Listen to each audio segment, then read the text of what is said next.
تختی نمبر 23 درا پور د قاعدو نه پس درا باریک قاعدې دي. نو درا باریک هم 15 قاعدې دي او د اسانۍ په خاطر باندې 15 قاعدې لیکلې دي. نورې د قرات په کتابونو کې د دې قاعدې هغه زیاتې دي او هغه دوی په 15 قاعدو کې راجمع کړي دي. او په دې تختې کې به موږ درا باریک 3 قاعدې وایو او 2 قاعدې به موږ درا باریک په وقف کې وایو. کله د وقف تختې راشي په هغې کې به درا باریک 2 قاعدې موږ وایو. نو درا باریک لومبۍ قاعده دا ده چې کله را باندې زیر وي یو وي یا 2 وي نو دا را به باریک ویلی شي. اگر چې دا را مشدده وي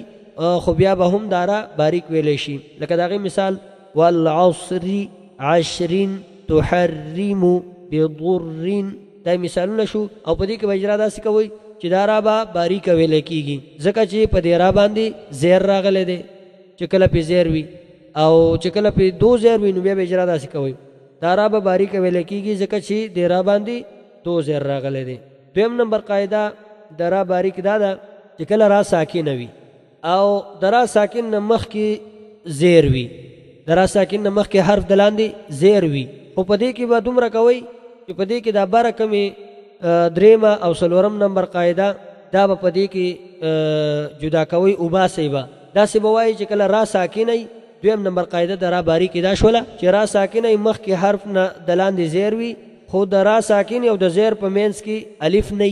د را ساکن نه مخکې چې کم زیر والا حرف دی نو دا حرف حمزه نه او د را ساکن پسې جوخ غټ حروف نه یو حرف نه نو بیا به اله د را باریکه ویلی کېږي.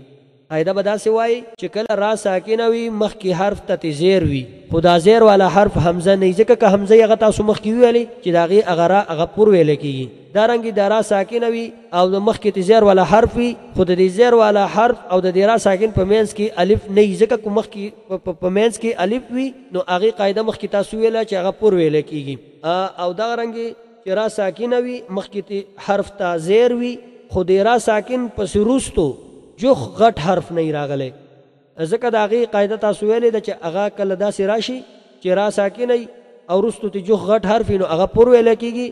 نو چې کله دغه 3 واړه صورتونه نه نو بیا به دا را باریکه ویلی شي. نو د را باریکه قاعده دا 2 نمبر به داسې بیانوي چې را ساکنه وي مخکې حرف ته زیر وي خو زیر والا حرف حمزه نه د را ساکن او د زیر په منځ کې الف نه او د را ساکن نه وروستو جوخ غټ حرف نه راغلی نو دا را به باریکه ویلی شي. لکه د هغې مثال مرفقا نو دې چې وګورئ د را ساکن نه مخکې حرف چې کوم دی هغې د لاندې زیر دی خو دغه حرف خو حمزه نه دی مرفقا کې میم دی او دارنګې د دې میم او د را په منځ کې الف هم نشته او د دې را ساکن نه وروستو جوخ غټ حرف هم نه دی راغلی. غټ حرف قاف راغلی دی خو هغه جوخ نه دی هغه وروستو دی هغې له اعتبار نشته دی بلکې وروستو په را پسې فورا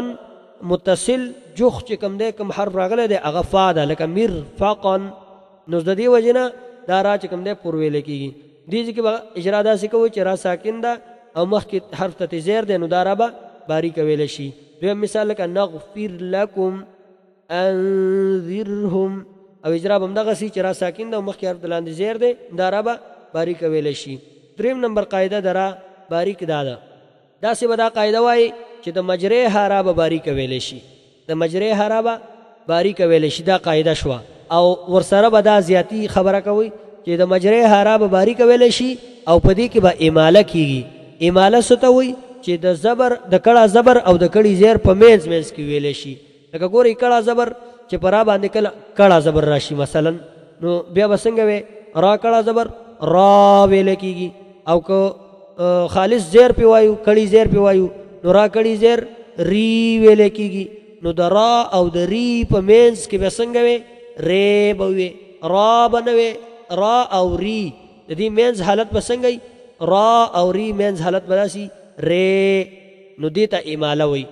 یعنې اماله دا شوه چې د کړه زبر او د کړي زیر په منځ کې ویلی شي دې ته اماله وی. نو 3 نمبر قاعده بیا واورئ داسې به بیانوئ مجرې حرا به باریکه ویلی شي او په دې کې به اماله کېږي. اماله دې ته وی دا د اسانۍ په وجه باندې مونږ دا وایو چې د کړه زبر او د کړي زیر په منځ کې ویلی شي. اسانۍ د وجې نه چې ماشومان ته اسانۍ حافظانو ته اسانۍ. نور د دې امالې تعریف چې کوم دی هغه جدا دی هغه داسې دی چې زبر چې کوم دی نو زبر زیر طرف ته داسې څه عجیبه غوندې تعریف هغې لیکلی دی په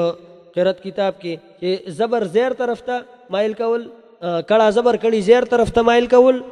او الف چې کوم دی نو یا طرف ته مایل کول دي ته اماله وي هو هغه ته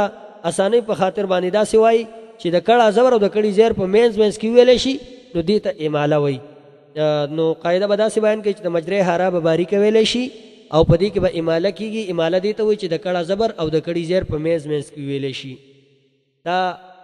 تختی نمبر 23 ختم شوله درا باریک درې قاعدې دلته وشوي او دو قاعدې به بیا د دې په وقف کې وایو دي پسې د نون ساکن او تنوین قاعدې شروع کیږي